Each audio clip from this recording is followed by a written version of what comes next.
I'm Alexander McCall-Smith. I'm very sorry not to be able to be with you in Ripon this winter, but I look forward to meeting you all again when restrictions are lifted and we can plan for the future once again.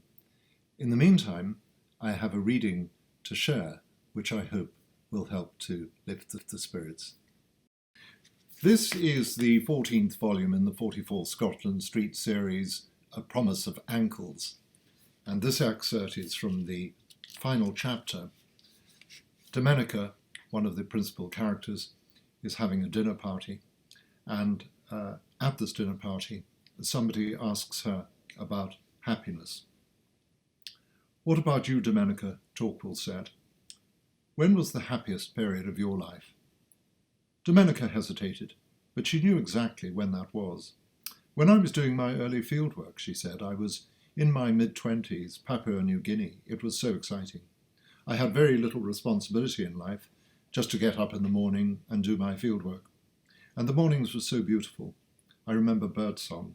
I remember the air being filled with birdsong." Somebody was tapping a glass with a spoon. It was Matthew. Voices died down for his announcement. "Angus has a poem for us," he said, as he does every year. He looked at Angus expectantly. Angus stood up. "Do you really?" he began. "You must," called out James. Angus took a deep breath. He closed his eyes. He had written the lines down, but he did not need to consult the piece of paper he'd extracted from his pocket. "This is about looking for things that are there all the time," he said. "We do that, you know." And then he continued. "Dear friends, of all the irritations of this life, looking for things misplaced is perhaps the most common, the most wasteful of time that might be better spent elsewhere, doing other things that we would like to do.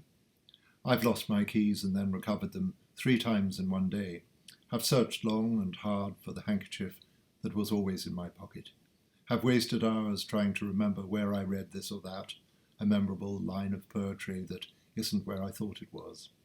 The hidden things we do not see because they are plainly unconcealed, not hidden at all, but as obvious as a really simple crossword clue.